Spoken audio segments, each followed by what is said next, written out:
نحمده ونصلي على رسوله الكريم اما بعد سورة الانعام پارہ نمبر 7 سورت نمبر 7 رکو نمبر 3 آیت نمبر 21 خلاصہ در رکو پس داغین لفظی ترجمہ د ټولنا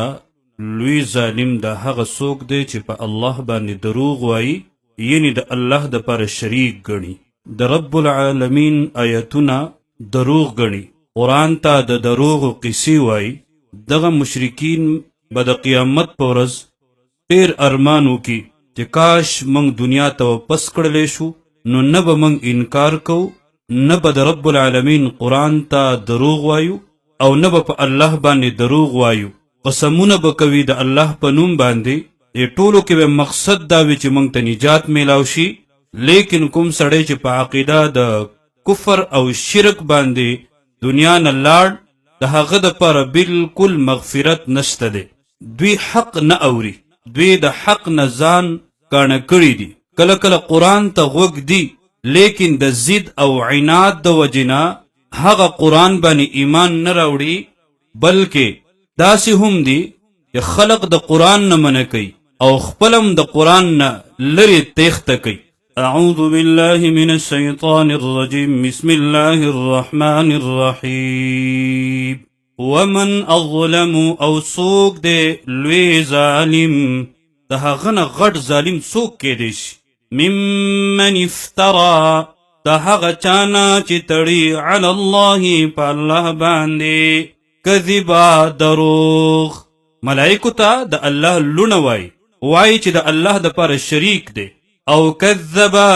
بآیاته یا دروغ جنگنی آیاتنا دهغا انه بشک لا يفلح الظالمون نکامیابیگی ظالمان دیکھ زجر و رٹن و دهغی کسانو د پارا چې په الله باندې دروغ وایي د الله آیاتونه دروغ جنگنی تخویف دی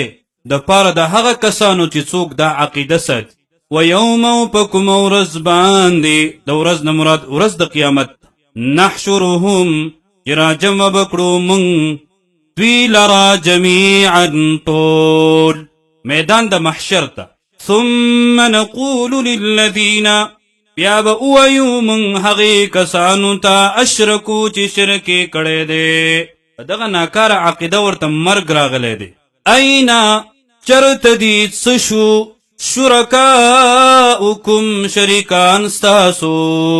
تاسو الله لره شریک ثابتوئ شریک ګڼئ په حقیقت کې د الله د پاره شریکان نشته دی الذین هغه کنتم چې تاسو تزعمون چې تاسو به دعوه کوله چې دا الله لره شریکان دي دوی به زموږ سفارش وکړي او موږ به د الله د عذاب نه خلاص کړي نجات به راته راکړي ثم بیا لم تکن نبوی فتنتهم عذر ددوی هیڅ عذر بهانا جواب به ورسره نوي الا مگر دا قالو چې وایي بدوی والله قسم په الله ربنا چې رب دې زمونږه اوس رب منی ما كنا مشرکین نو من مشرکان شرک کونکی نو زمونږ دا ناکاره عقیده او دا بر دې دپاره وایي چې موږ ته نجات میلاو شي و چرته به داسې کسانو ته نجات میلاویږي انظر وګوره تعجب پکار دی کیف کذبو څنګه دروغ وایي علی انفسهم په ځانونو خپلو باندې خپل ځان په باره کې څنګه دروغ وایي عقیده شرکیه وه کفریه وه او اوس وایي موږ مشرکان نو اضل او رکب شي عنهم د دوی نه ما هغه څه کانو یفترون چې دوی به دروغ تړل الله به د دوی په خولو باندې مهرونه ولګوي د دوی اندامونه به ګواهي شروع کړي هر اندام به د دوی خلاف ګواهي ورکوي بل ناکاره صفت د دوی څه ومنهم او بعضی د دوینا من هغه څوک دی یستمع الیک چې غوږ دی تا ته ستا خبرو ته غوږ دی ستا خبرې اوري لیکن په زړه کې هغه بغض او هغه کینه پرته ده عمل پې نه کوي وجعلنا او ګرځولي دي من اچولي دي من على قلوبهم پزړونو د دوی باندې اکنتن پردا ان يفقهوه د پوهې د دې کتابنا د پوهې د قرآن نه په قرآن باندې نه پوهېږي ځکه دوی د حق د اورېدو نه ځان کون کړی دی وفي آذانهم او په غوږونو د دوی کې وقرا دروندوالی دی غوږونو کې ورله مونږ کونوالی پیدا کړی دی او سبب ورله څه شی دی وجه ورله څه شی ده د دوی هغه ضد عناد بغض او کینه او تکذیب وَإِن يَرَوْا كَچَرِي وِينِي دوی كُلَّ آيَةٍ هر نخا لا يُؤْمِنُوا نو ایمان نراوړي دوی بها په هغه کتاب باندې حتی تر دې اذا جاءوك کله چې راشي دوی تا ته یجادلونک نو جګړې کوي بحثونه کوي تا سره یقول الذین نو وای هغه کسان کفرو چې کفر کړي دي ان هذا ندی دا قرآن الا مگر اساطیر الاولین قصې د پخوانو ډومبنو خلق دي یکه خو د پخوانو خلقو قصې دي دروغو قصې ورته وای تاسې ناکار صفتونو والدي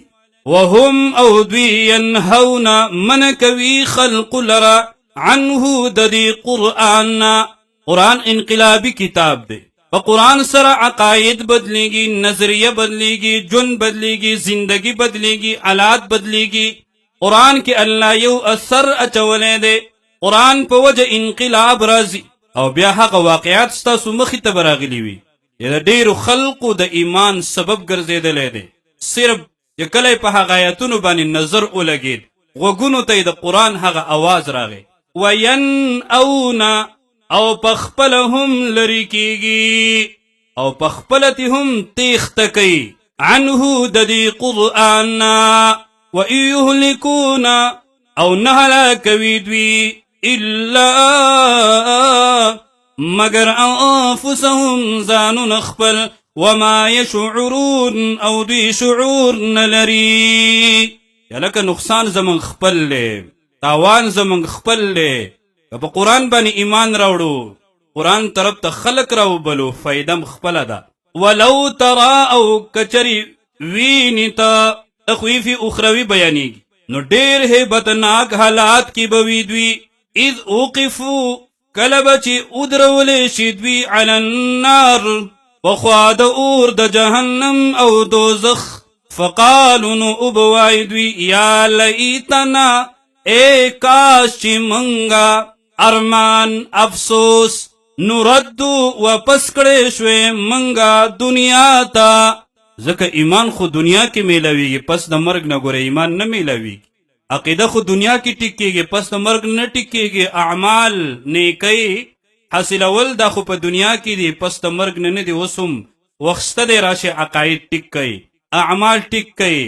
نیکۍ وګټئ نیکۍ حاصلې کوي الله راضي کوي ځان د جهنم نه لرې باسئ ځان جنت ته نږدې ولا نکذب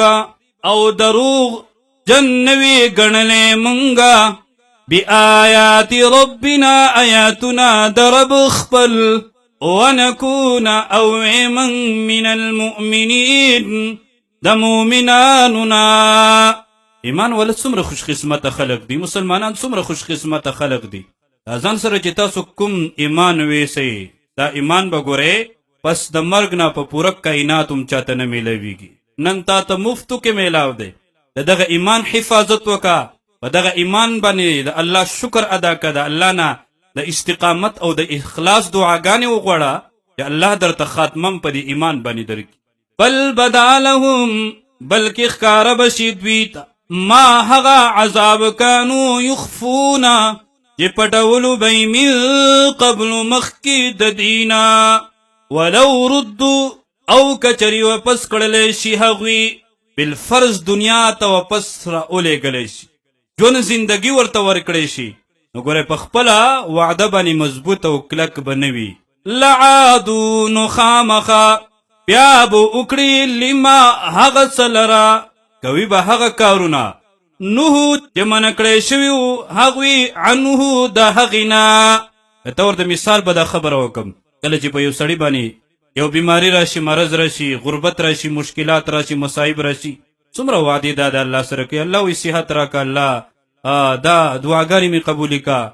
الله دې مقصد کې راته کامیابی راکا، زه بالکل ستا عبادت بندگی کوم، نافرمانی به دې نه کوم. خو چې کله ورته الله نعمتونه ورکړي بیا د الله شکر ادا کوي، بیا واپس هغه ګناهونو طرف ته روان. وانهم او بشک دوی لکاذبون خامخا دروغجن دي. د دوی عقیده خدا ده چې صرف دنیا ده، پس د مرګ نه دوباره ژوندون زندگی نشته ده. او د مؤمن عقیده به دا وي چې صرف دنیا نه ده، دنیا نه پس ژوندون ده، حشر ده، نشر ده، الله مخې ته ورتللی. وقالو او وعید وی ان هي ندے دا الا حیاتنا الدنیا مگر ژوند زمنګ د دنیا ژوند نجدي. وما نحنو او نبشو من نیو منگا بمبعوثین پیارا پور تکڑے شوی د قبرونو نا. دالا چویل چې دوباره ژوند کېدل او زندگی داو قیامت دی. ولو ترا او کلچی بوینی تا اذ اوقفو کلبچی ادرول شدوی علی ربهم خپل رب مخ کی. تړی ځان سره دا سوچ کوي چې زه الله مخې ته ورشم او الله زمانه پوښتنه وکړي، زه به الله ته څه جواب ورکړم. قال ابوی الله الیس هذا بالحق،